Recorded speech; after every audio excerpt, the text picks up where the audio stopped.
La location saisonnière se caractérise par la mise en location d'un bien, que ce soit un appartement, une maison ou une villa, sur une très courte durée. Donc on entend par courte durée donc d'un minimum de 2-3 nuits à 3 mois consécutifs. Alors on nous pose souvent la question, est-ce que je dois mettre mon bien en location saisonnière ou poursuivre en location longue durée? Donc c'est vraiment une démarche et des questions qu'il faut se poser effectivement avant de se lancer dans ce secteur.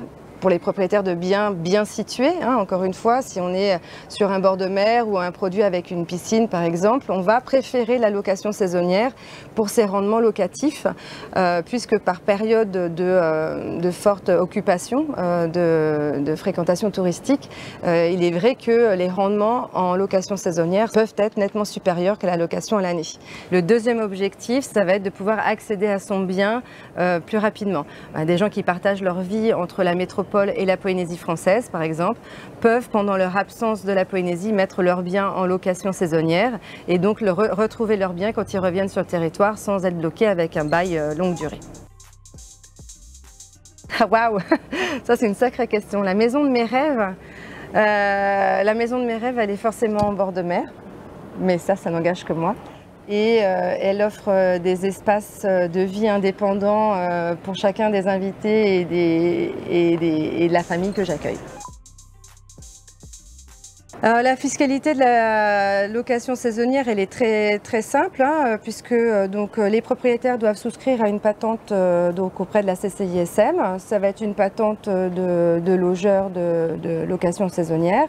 C'est une patente qui en fait affilie le propriétaire au régime des petites entreprises et donc c'est le même régime fiscal des petites entreprises avec des seuils de chiffre d'affaires de 2-5 millions et donc il y a un droit de patente qui va être calculé en fonction de ça. Et puis après, il peut y avoir de la TVA indexée sur les loyers sur un dépassement de 5 millions de chiffre d'affaires.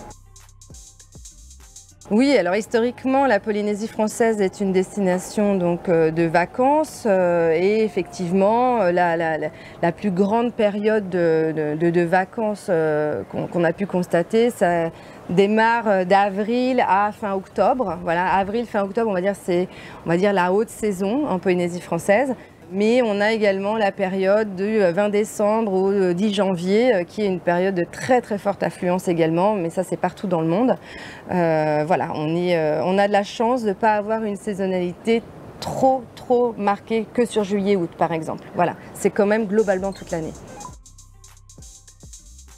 Oui, alors nous sommes à la recherche continuelle de biens sur l'île de Tahiti, de Moorea principalement, puisque ce sont les deux îles qui sont préférées par les voyageurs pour de multiples raisons, mais notamment parce que ce sont les deux îles où il y a tout ce que peut présenter la destination, aussi bien en termes d'options d'activités que de restauration, etc. Et donc sur ces deux îles-là, on recherche principalement des propriétés, mais des grandes propriétés.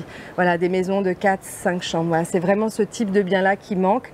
L'immobilier est assez pauvre dans cette catégorie-là d'hébergement et combien même il y en aurait, elles sont aujourd'hui occupées par les résidents qui y habitent tout simplement. Alors, il n'y a aucun souci pour louer son bien quand on part en vacances. Il faut juste penser à avoir une pièce dédiée ou des rangements sécurisés pour ranger les effets personnels et les effets religieux aussi, puisque la maison doit être le plus neutre possible pour pouvoir accueillir un maximum de clients. Alors, je suis arrivée en Polynésie il y a donc maintenant 21 ans. Parce que j'ai rencontré mon mari qui est polynésien et on était dans la même université en métropole et il m'a vendu la Polynésie française et je suis venue et je ne suis jamais repartie. Voilà.